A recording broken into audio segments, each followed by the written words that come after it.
भिवून मातेन रामचंद्राय नमः. ऐसा बोलता हनुमंता संतोषेला श्री रघुनाथा.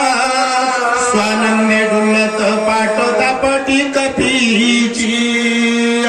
ब्रह्मानंदम परमसुखदम केवलम ज्ञानमूर्ते द्वंद्वातीतं गगनसदृशं तत्त्वमस्यादि लक्ष्यम् एकं नित्यविमलमचलं सर्वादिभावातीतं त्रिगुणितं सद्गुरुतं नमामि.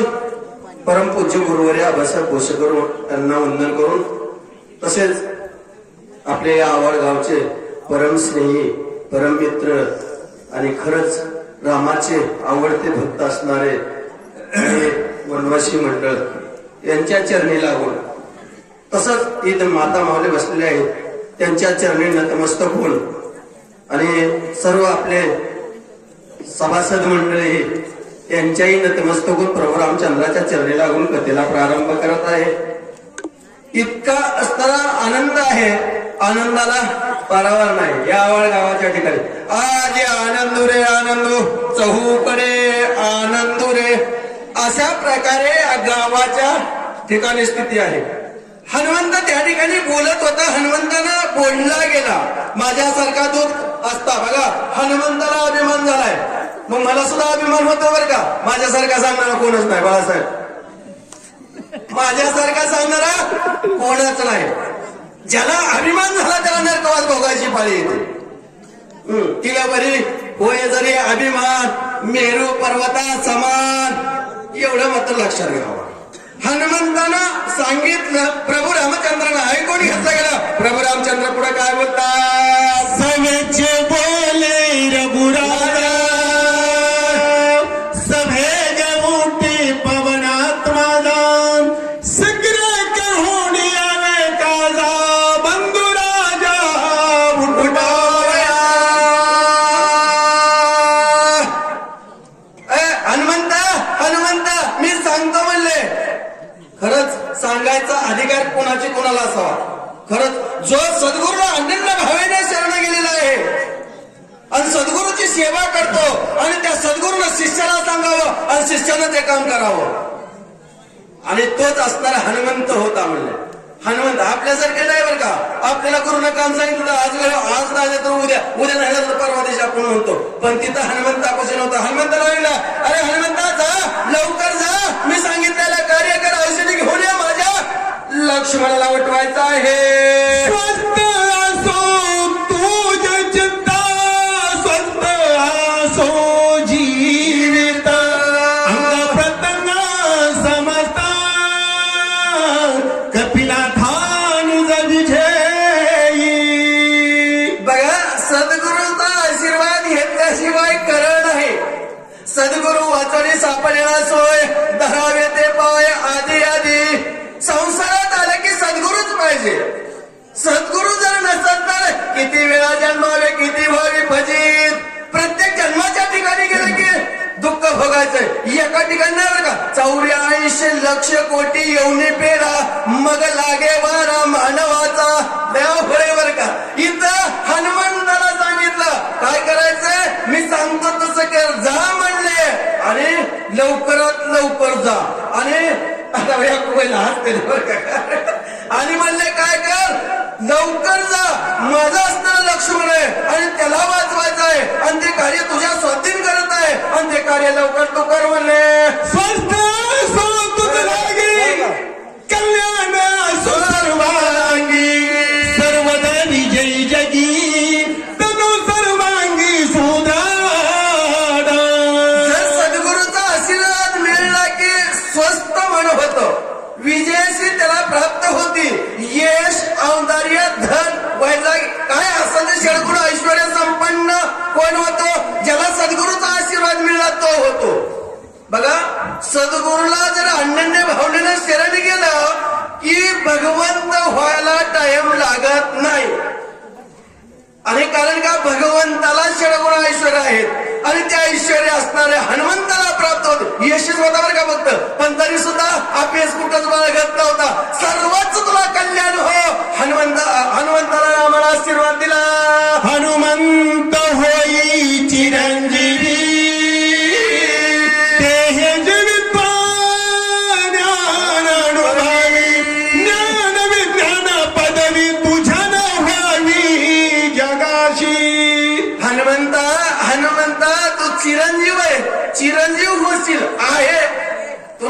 हनुमंताचा आशीर्वाद प्राप्त झालाय.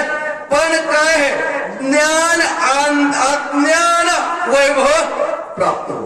बघा, ज्ञान गुण गावा गोविंदू. खरं अज्ञान बी गावं लागतं, अज्ञान बी गावं लागतं. आणि त्यावेळेस भगवंताची प्राप्ती होती. ज्या आपण ज्या संसाराच्या ठिकाणी आलोय, ज्या संसाराच्या ठिकाणी आता तरी पुढे हाची उपदेश नका करून आयुष्याचा. आणि ह्याच्यात जर बाजूला निघायचं असेल तर अज्ञान घ्यावं लागतं. आणि संतांच्या संगती मनोमार्ग गती आकळावा श्रीपती येणे पण ते तरच भगवंताचं कार्य होतंय किंवा असणाऱ्या गुरुचं कार्य होतंय. आणि ते दोन्हीला बाजूला चाल आणि तू कार्य कर हनुमंता बाबा. आता मी तुझा देऊ आशीर्वाद, पूर्वी तुझे बळा प्रताप कृती अति प्रसिद्ध ऐक समाधान सांगेना. हनुमंता बाबा, मी काय तुला आशीर्वाद देणार? काय आशीर्वाद देणार? लहानपणी सूर्याला गिराला गेला होता त्यावेळेस प्रताप तुझा किती होता? त्या प्रतापाचं वर्णन करता येणार नाही. असं असणारा हनुमंताची ताकद आहे बाबा. हनुमंता, तुझ्या ताकदीचं वर्णन त्रिभुवनाच्या ठिकाणी माझ्याच्यानं सुद्धा होणार नाही, कोणाच्यानंच होणार नाही. हा काय काय महिमा आहे तुझा म्हणले, अशा प्रकारे बोलू लागले गेले. बाळपणी अखाळीला म्हणू तव वज्र इंद्र हनुमंत हे नामाभिधानू तयापासून तुला झाले. हनुमंत लहानपणी सूर्याला धरायला गेला, बाळपणी हानितला हनु. इंद्रानं बघितलं, इंद्र असताना त्याला सह्याला गेला सूर्याच्या. आणि सूर्य इंद्रानं असणारं वज्रनाम शस्त्र हल्ला गेला, हनुमानजीवर पडलं. हनुमंत नाव तुला प्राप्त झाला गेला. रवीच्या धावण्याशी आले लोक पाळवे गेसी तयासी ऐक सावकाशी सांगेन. हनुमंत, अरे काय केलं तू? सर्व त्रिभुवनाच्या ठिकाणी स्वर्ग मृत्यू पाताळ याच्यात सर्व ख्याती लावली गेली. तुझ्यासारखा बलाढ्यशाली त्रिलोक्यात कोणच नव्हता. कशी कीर्ती केली बोला पुढं. कुंठित झाले इंद्रवज्र शिवाचा सुळ झाला चोर वरुणाचा पाच संग समग्र चकचूर पै झाले. बघा, महादेवानं त्रिशूळ नाम शस्त्र टाकलं गेलं, ते सुद्धा हनुमंताच्या अंगावर चक्कचूर झालं गेलं. इंद्राचं वज्र टाकलं गेलं, तेही असताना भुगा झाला गेला.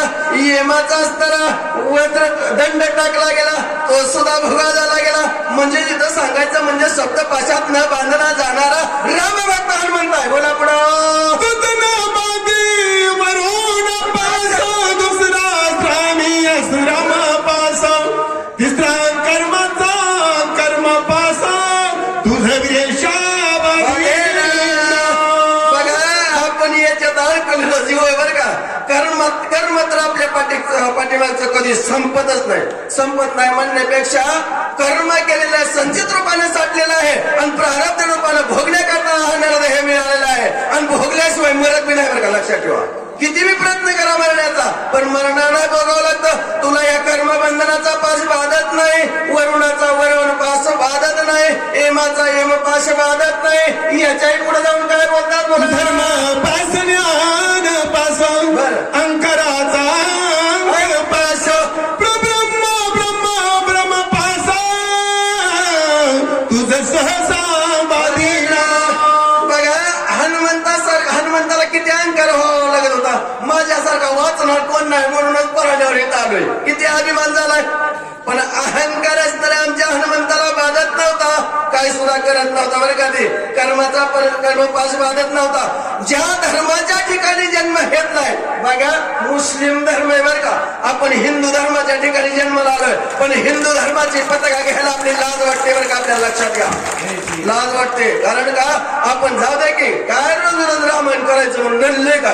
राम काय आपल्याला गवतोय का, कधी गवलाय म्हणून कोण सांगतोय का. पण मुस्लिम धर्माचा असणारा योद्धा आहे आणि असणारी भगवंताची पताका खांद्यावर घेतलेले आणि परमार्थ असणारा जगीशीला करत आहे. म्हणजे कर्मबंधनाचा पास असणारा या माणसाला नाही, तसे आमचा हनुमंत कशाला बांधला जात नाही. वरुण पास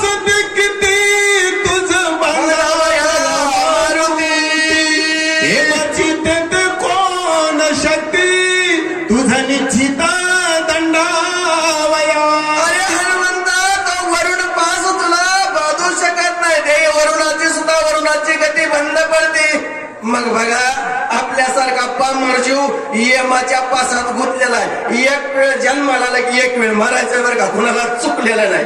कुणाला आपण किती बी म्हणू मी मरणाचं मरण चुकवतो पण जमणार नाही. ज्यानं पाळणं बघितलं त्याला गारवा खायची लक्षात घ्या. आणि तो असताना यम पासच होता हनुमंता मरत चालत नाही. बोला पुढं ये मनियंता सखळ झाला पद विमाने लग दंड घेऊन यावे गा तुझ सवेगी दंडला. आणि कसंही म्हणले माहित आहे का, यमाला हातात दंड घेतला गेला. यम सुद्धा बघा या जन्माच्या ठिकाणी आलं. पाप पुण्याचं कर्माचं लिखाण त्या ठिकाणी द्यावं लागतं.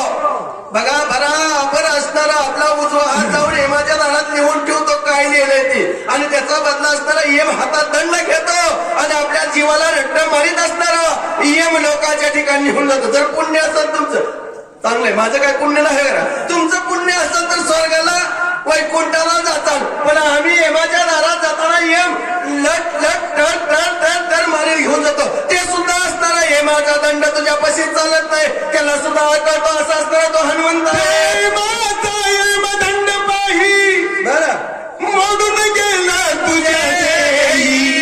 इतर बापुढे कोण काही हनुमान पायी दंडा.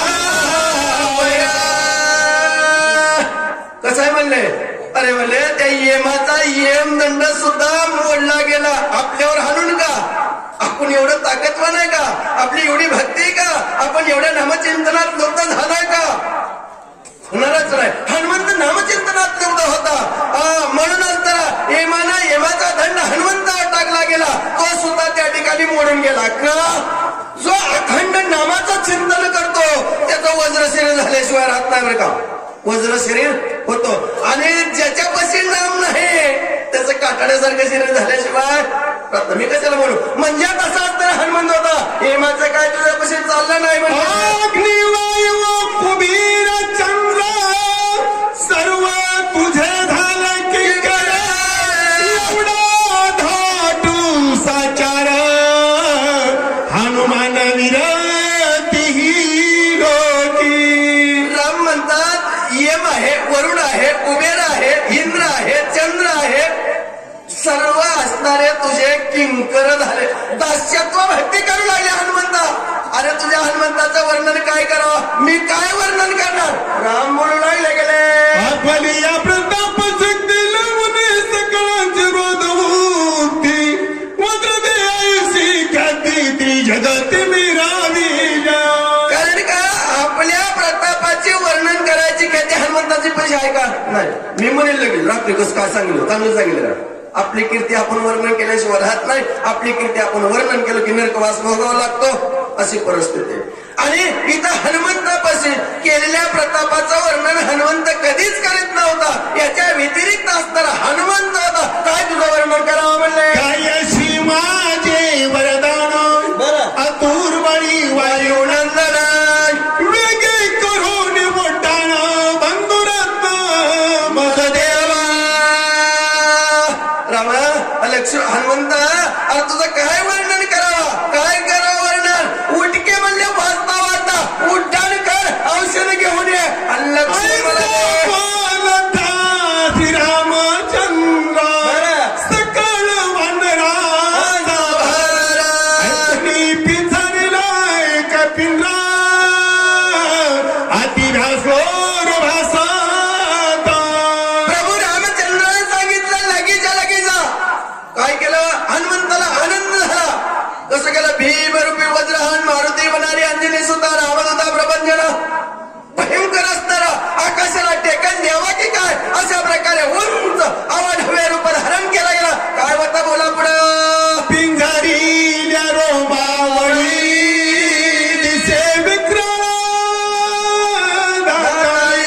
मस्तक गेले नभा मंडळी गुळांगुळी आवेश. पूर्ण आऊट कोटी असणाऱ्या अंगावरचे शहरे आहेत ते पूर्ण उभा केले गेले का, रामाचं कार्य करायचं, आनंद व्हावा लागतो बरं का तेवढा. रामाचं कार्य घडण्याकरता. आणि तसं आमच्या हनुमंताला आनंद झाला, उंच वाढला, आकाशाला टेकन द्यावा की काय डोकं तिथपर्यंत झालेलं. अशा प्रकारे हनुमंताला आला गेला. दोन्ही दिसत नेत्र डोळ्याचं साधक दगी तई गेला. ते भूमी लांबुळा लोक सकळ भयभीत. ज्यावेळेस भयानक रूप धारण केलं गेलं, हनुमंताच्या डोळ्याकडे पाहिलं तर कसं वाटत होतं माहिती का? आता चुली बंद झाल्या, गॅस आला, इस्तू कुणाला बघायला भेटतो का? भेटत असतो ना मला सांगा. पण आम्ही सांगतो मी सुताराचा म्हणून खायराचा लाकूड असतो आणि त्या खायराच्या लाकडाचा इस्तू करावा, लाल झाला दिसतो मला. किती लाल दिसतो, भयानक लाल दिसतो. तशा प्रकारे हनुमंताचा डोळा दिसतो. गेला पुच्छांचा खोडा लिंबुनी सवे समरुनी वेघाडा केला गाडा भूमुपकार. हनुमंताने आपला जे शिपूट होता ते उंच लांबीला गोल आकडा केला, गोल आकडा केला, ओंकार शब्द निर्माण केला, रामाचा जन्म घातला गेला. एवढा चढावा सुवेच्या नावाचा पर्वत होता आणि त्या पर्वताचा कडा उंच वर गेला. त्याचा भूमुपकार तत्काल कैलास गेला. ब्रह्मांड बडले थोर घोरांधारा मांडीला. काय झालं म्हणजे महादेव सुद्धा दचकला. अरे कशाचा उद्धार, बोला पुढं.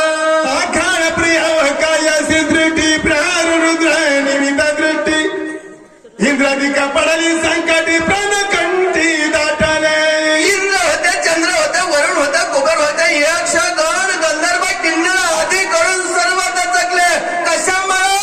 आमच्या हनुमंताच्या स्वरूपामुळे. कड खेचली सागरी वृक्ष भ्रमंती गगनांतरी उड्डाण करीत कपी केसरी सुरासुरी अकांता. ज्यावेळेस हनुमंताने उड्डाण करायला सुरुवात केली, ज्या सुवेच्या पर्वतावर उभा राहिला होता आणि त्या पर्वताचा कडा होता, जसं अचानक भूकंप होऊन पट पट पट पट पट पिटाळत असरून पडावे, तसं असताना कडे पसरून पडले गेले. सप्त सागरा धरा जाऊ पाहे जीव मात्र सगळा गोळामुळाच्या आणि धाके. ज्यावेळेस हनुमंताने उड्डाण करायला सुरुवात केली त्यावेळेस असताना तळातळ रसातळ आहे, अतळ वितळ सुद्धा तळातळ रसातळ इथपर्यंत अखंड असणारा ओढा लागला. काय झालं कशाचा नाट निघाला, बोला पुढे. रामस्मरण सवेगे केली उठाण गतार दक्षिण सागर संपूर्ण करवेला. काय केलं हनुमंताने, काय केलं लक्षात घ्या. बोला बोला बोला प्रभू. अशा प्रकारे आवाज केला गेला, हनुमंताला उड्डाण केला गेला. उपरावपरी गगनांतरी सत्य लोकापर्यंत वरी गेली बुड्डाची थोरी विक्रम भारी कपीचा. आता माझ्या मते थोडस बोलतो बरं का या ठिकाणी. का बोलतो लक्षात घ्या. उपरी गगनांतरी गेली उड्डाणाची थोडी. लोक काय म्हणतात माहिती का, हनुमंताचं उड्डाण गगनापर्यंत गेलं. मला म्हणायचं नाही तसं, तुमच्या मनानं तुमचं कसं असलं तसं ठरवा, माझ्या बुद्धिमत्तेनं सोडतो. जे हनुमंत उड्डाण करायला लागला का, त्याची जी थोरी आहे, थोरी म्हणजे त्याचं लक्षण जे आहे त्या गगनापर्यंत गेलं.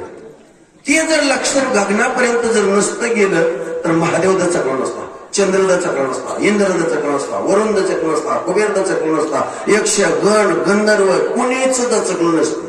का तर हनुमंताच्या उड्डाणाची थोरी उड्डाण गेलं नाही बरं का, थोरी उड्डाणाची गेली. अशा प्रकारे या ठिकाणी सांगतात. दिशे तुमल्या प्रणती सकळ राक्षस गण ते पुण्या रावण अति चिंतमन काही दिशेच्या ठिकाणी एकच राम नामाचा आवाज आणि कडा तुटल्याचा आवाज झाला. ही बातमी कुणाला कळाली, आमच्यासारख्या राक्षसाला. कशाचं काय झालं बातमी रावणापर्यंत गेली. रावण चिंता करू औषधी समग्र उठविले स्वामित्रा रामचंद्र नाटोबे. काय करावं आता. हनुमंत कुणाला आज पत्र कुणाला ऐकलंय का, ऐकलंच नाही. गावाच्या बाहेर आहे तीच बरे बोलले, गावात असता तर लय गोंधळ झाला होता. कारण का गाव जवळ हनुमान म्हणजे परिस्थिती आणि खरंच तीच आहे बरं का. आणि आता आपल्याला कुणाला ऐकलं नाही. आता जर हनुमंत गेला, औषधी आणली, लक्ष्मण जर उठला, आपलं काय खरं बोला. हे तर माझे कमे का परिस विघडन युद्ध कर कसम अवघे मिळाले युद्धास मंग मास प्राणांत. काय करावं जर लक्ष्मण उठला, राम आहे, लक्ष्मण आहे, यादी करून वाढणार आहेत. सर्व बळाम थोरीहून थोरी बळाचे आहेत. त्यांच्यासारखा विरस्वी कुणापाशीच नाही. मग आपलं कसं होतं बोला पुढे. आता काय करू विचार धन मारले समग्र देते आज्ञा पुत्र कुमार कुम्हारा मारले. काय करू रे बाबा म्हणले माझं नचे पुट काय केला उगा सीता आणली नसती आणली तरी बरं झालं असतं. किती होतं मला काय तसं गणित माहित नाही बघा. 1 लाख मुलं होती म्हणते, 1.25 लाख पंत होते म्हणते. ते काय गणित असेल ते असेल. पोरं किती होते त्याचं मापच एक तर राहिला का बोला पुढे. चिंता राम न करू विसरला भोजन विसरला ही उदक पाना माना पीडित. मग ज्यावेळेस माणसाला काळजी लागते त्यावेळेस आता कसं करावं, आता माझं कसं होतंय, आता माझं कसं होतंय. आता घे मित्रांना लागे शिजेची करिताचे उठबाची तवा देखील काळजी मग चरणासी लागला. झोपी ना खाणे बरं लागणार काहीच करणार. आता काय करावं, फुलाची शेल टाकली पण झोप कुठे येते. आता आपण रामाच्या हातून म्हणणार, हनुमंत औषधी घेऊन येणार. मग आता काय करावं, आठवण झाली काय नेहमी विक्राळ भगतगीत नेत्र कोणाचा सैगळा कबीराचे. त्या काळी नोकी काळी नेहमीची आठवण झाल्या एका गावभागाका वर्णन करतात. 4 मुकैती म्हणले आणि त्याच्यात दाडा 11 विक्राळ येतात. काय सांगायचं, हातीचं दात असावं असं दाड आहेत म्हणले. आणि त्याच्यात असणार 12 हाताच्या एक तोड्याच्या ठिकाणी जीव शिवामुखी समसमित अति दीर्घचारी हात केस कठीण देता उमान सोडा जायचा. आणि त्या ठिकाणी बघितलं तर असताना तोंडातून असणारे जीव लांब लचक लाल जरत दिसत आहे. आणि बघायला जर गेलं तर एखादा पर्वत उभा केलेला असावा, त्याच्या अंगावर केस येते, मुसळ असते मुसळ. आता सांगतो ठरक्या बाई ती साडी कुठताना मुसळ वापरली होते बघा. तुम्हाला माहित आहे का नाही, कोणा आमची आई वापरत होती म्हणून. आणि त्या मुसळासारखे त्याच्या अंगावरची केस होती म्हणजे एवढी जाड होती. आणि बघायला गेला तर सख्या डांबराचा मावस भाऊ बोला पुढं. तिकट दाडाचारी मुख समान परवारी हायसा काळा शरी मुखचारी समीता. अशा प्रकारे काळा भंगार असणारा तो ढेकण्यासारखा. ढेकून जर पहिलं ढेकणं होती बरं का, माणसाच्या मनकुटाला चावल्याशिवाय उशीत ती ढेकणं राहत नव्हती. आणि ते माणसाचं रगत जर पेळ तर भंबाटण्यासारखं व्हायचं ढेकून. पण तसा असताना भंबाटण्या असताना हा काळनेमी होता. 4 तोंड, लळलळीत जीभ, अंगावर केस. आणि काय वर्णन करा बोला पुढे म्हणलं. ठरविले तैसी अगदी तैसी हात पाय दिसाती विपुलवाने धैर्य कृती देखत भीती त्याचं जर बघितलं तर नळगुण झाल्यासारखी अवस्था होती. पोट बघितलं तर मोठंच्या मोठं, टकोरी बघितली तर बल्लाण्याच्या बल्लाटे, हात पाय नुसतं काढिवणे होतं काढिवणे. बिंगुळ आणि आकृती डोळ्या लाल बघताच यम सुद्धा भेट होता. एवढा असणारा भीतीदायक काळणी होता. शरीर पार्थिता दशाशीर जाबुनी सत्वरा पर्वते धार टाकावा. अशा प्रकारे असणाऱ्या त्या काळनेमीची आठवण केली पण राजा रावण म्हणतोय असा जर काळनेमी आला आणि द्रोणाद्री नावाचा पर्वत आहे आणि त्या पर्वताच्या पायथ्याला गेला तर माझं कार्य 100% होणार. राजा रावण विचार करतो. नदी का सकल समुद्र कुछती पे समग्र लिंबोनी सिरी समुद्र पर्वत धारा टाकावा. गडबड झाली. 7 समुद्र आहे, 7 समुद्राचं उल्लंघन करायचं आहे आणि पर्वताच्या पायथ्याला जायचं आहे. तुझं नभवेगी गमना म्हणून आलं तुझं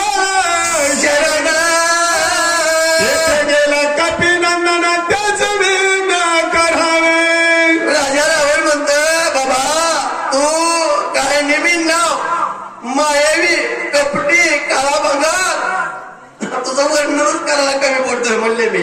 आज राहतोय बाबा. अरे मनाचं गमन आहे तुला आणि मनाचं गमन हनुमंताला सुद्धा आहे आणि त्या हनुमंत औषधी अनाय गेलेला आहे आणि त्याला तो विघ्न करायचा आहे म्हणले. लक्ष्मणाला भेटली शक्ती उद्या येता गावातील स्वप्नांची ती मरेला. 14 चौकड्याचा राजा वैभव भोगणारा 80,000चा नवरा विनंती कुणाला करतो काय नेहमीला बघा लक्षात घ्या. अहो एकटा जर सरपंचला उभा राहिला असता तर निवडून आला असता कुणाला मत मागायची गरज नव्हती.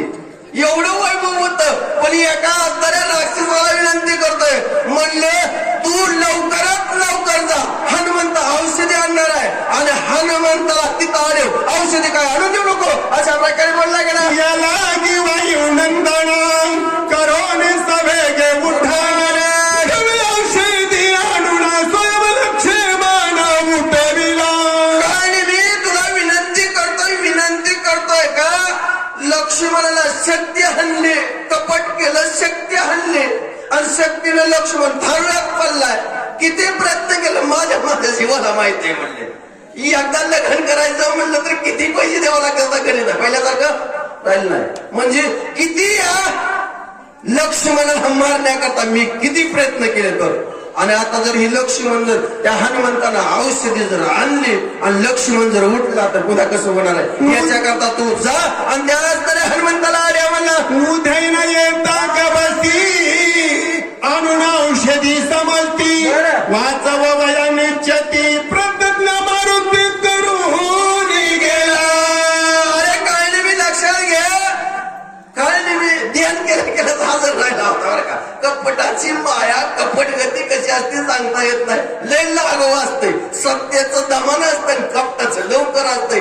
आणि काळणीला सांगतो अरे बाबा काळणी मी आई हनुमंतानं रामाला वचन दिले जोपर्यंत सूर्य उगवत नाही त्याच्या आजवर मी औषधी घेऊन येतो आणि लक्ष्मणाला उठवतो तात्काळ औषधी आणून आता उठविला लक्ष्मण झुंजला कोण राम लक्ष्मण दुर्बळी. अरे बाबा काय नाही मी ऐकून घे आता जर त्या हनुमंतानं औषधी आणले लक्ष्मण जर उठला गेला लक्ष्मण उठला की कार्य त्यांचं सफळ झालं आणि रामासंग लक्ष्मणासंग युद्ध करण्याकरता कोण सुद्धा राहणार नाही. आजवर काय म्हणतो 2 मानवत म्हणले ह्याला खायला काय उशीर लागतोय पण म्हणतो आता याच्या समोर काही चालणार नाही.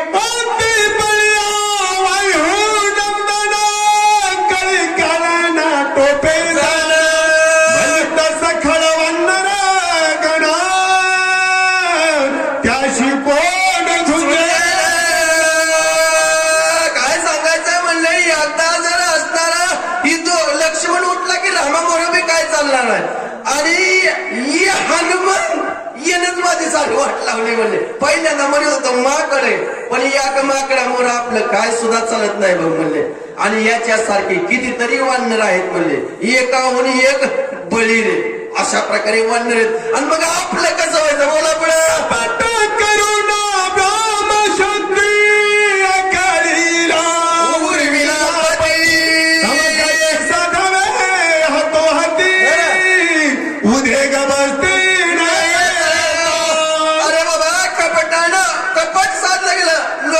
सपाट करायचं म्हणते की आपल्याला कपाटच करावं लागतंय आणि तसंच आपण सुद्धा कपाटच करतो लोकाला कुठं खटात घालत. तसं मी याला कपाट केलं कपटानं असताना शक्ती याच्या अंगावर टाकले गेले लक्ष्मणाला पाळलं गेलं आणि ह्याला जर उठवलं तर कसं व्हायचं बोला. चंद्रामृत सदा पूर्ण चंद्रचल म्हणती म्हणून एरवी तो दुर्नागिरी जाणे नामाभिधान विख्यात. द्रोणाद्री नावाचा पर्वत आहे पण त्याला असताना चंद्राचल नाव आहे. पण कशामुळं चंद्र अमृताचा वर्षाव करतोय आणि त्या अमृताच्या वर्षामध्ये अमृत नावाची वल्ली उगवली आहे म्हणून चंद्राचल असं नाव प्राप्त झालेलं आहे. चंद्र अमृत अमृत संजीवनी औषधी आयसे आनंद पर्वती समजता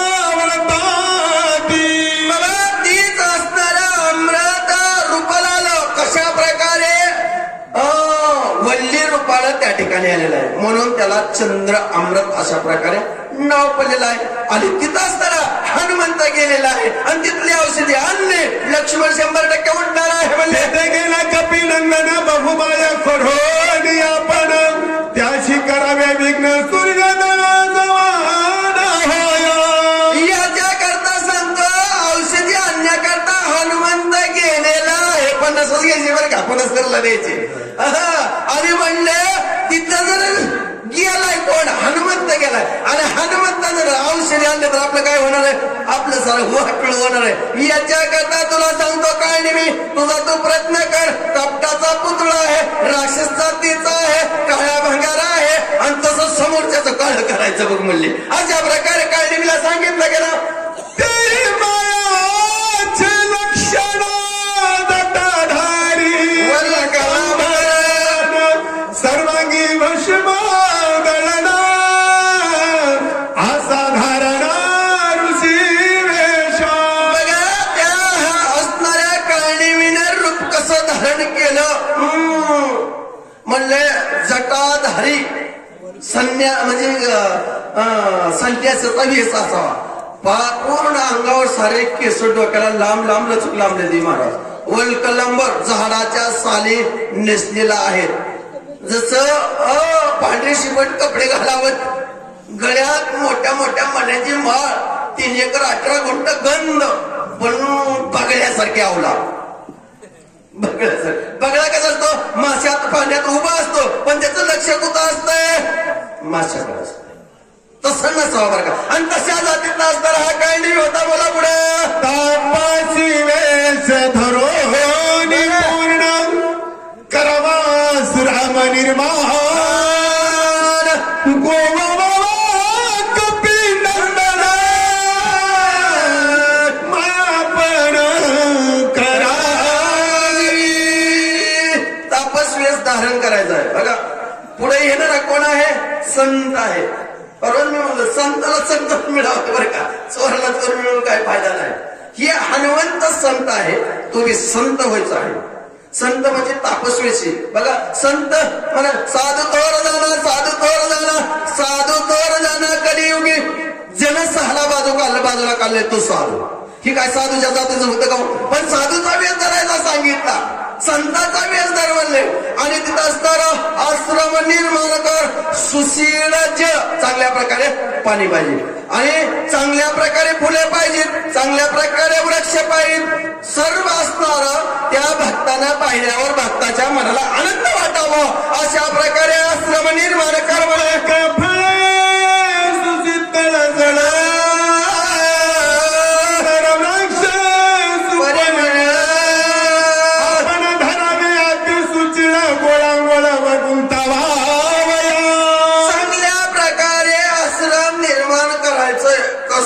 ग्रस्त आश्रमी झाल्यावर जसं मनाला रमविण्याकरता एकच आहे. काय आहे माहित आहे का, कुणी काय बी म्हणून दे 18 पुराणापैकी, पण या ग्रस्त आश्रमाला भावार्थ एकनाथी रामायण.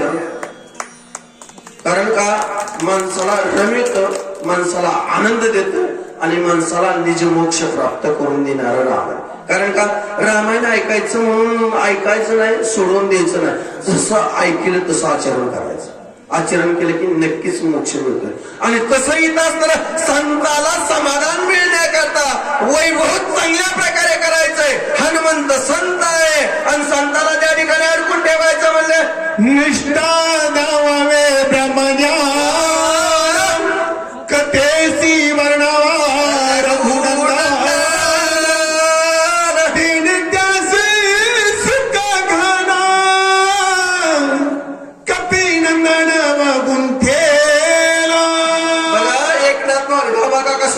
निष्ठा कुठं असावी माहितीये का, रामायणावर असावी बरं का. काय काय लोक कोणाला सांगायचं म्हणजे आता सांगायचं पाळी येते बरं का, आपल्याच ग्रुपला येते बरं का. पण म्हणते खरे गावते माकडानं शेतू भरला, काय गाडवाला का तू त्याच्यावर पैसे मिळत, तू पाकिट मिळत, कथा सांगतो, वाचतो, खरं का म्हणतो. किती अज्ञान हो, अज्ञान नसावा, ज्ञान प्राप्त करावं. ज्ञान मिळणार रामायण.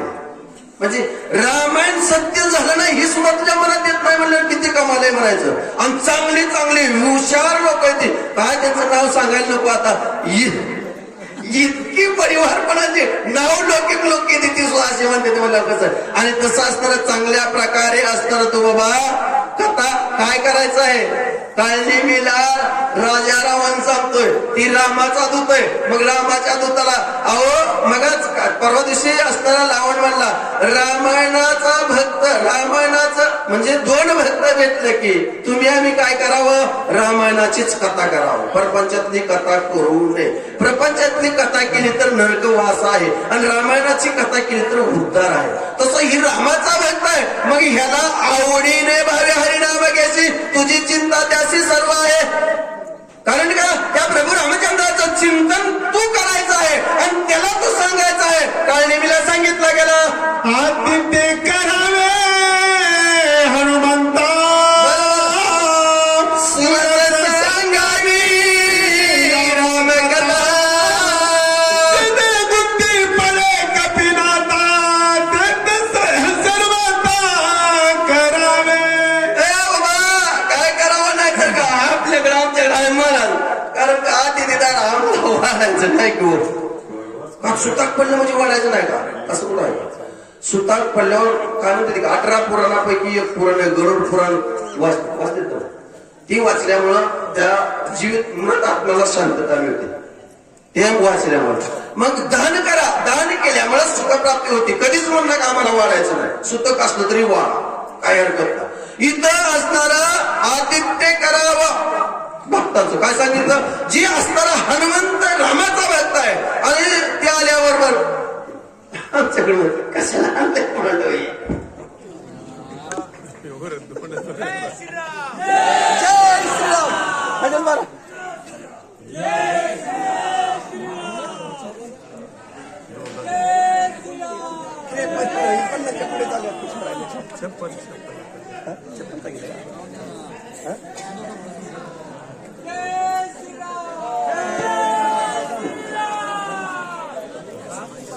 नाही सांगितलं काय कळणार नाही.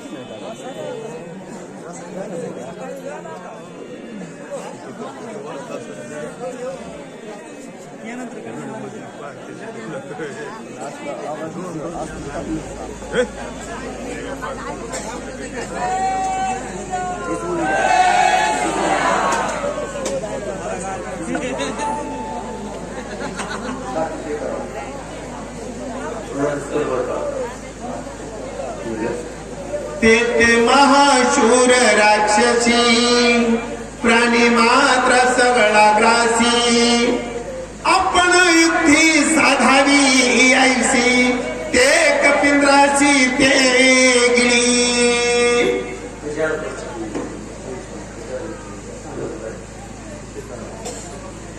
निष्ठा दावावे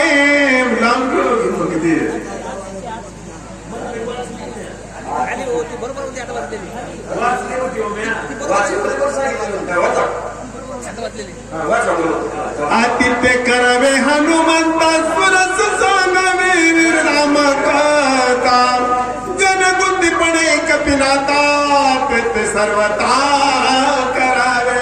कारण का रामकथा सांगायची आहे हनुमंताला आणि त्या रामकथेत हनुमंत अडकून जाणार आहे. रामकथेची आवड हनुमंताला आहे आणि हनुमंत पुढे जाण्याचा विस्मरण हनुमंताला पडेल. म्हणजे पुढे जाणार नाही, कथा ऐकत बसल, औषध आणायचं राहील आणि लक्ष्मण बी उठवायचं राहील, आपलं कार्य साधेल म्हणलं. ते महाशूर राक्षसी प्राणी मात्र सगळा ग्रासी आपण युक्ती साधावी ऐसी जे कपिंद्राशी ते गेली. आणि खरोखर आपण एक कार्य साधायचंय म्हणले, तिथं असणारा एक ग्राही आणि ते आपोआप ते कार्य करणार आहे आणि त्या कार्यापाशी कशी जाईल ती ही युक्ती साधायची आहे. पण अगोदर आतिथ्य करून बरं का, त्यानं जर नाही घेतलं तर ते कार्य साधण्याकरता तुला प्रयत्न करावा लागेल. कसं खा पी म्हणावं लागेल, नाही खाल्लं तर पाणी घे म्हणावं लागेल, पाणी नाही घेतलं तर तळ्याकडे लावावं लागेल, तळ्यात मगर धरी ह्याचा घात होईल. म्हणजे हे कार्य तुला करावं लागणार अशा प्रकारे बोलला गेला. औषधी समीप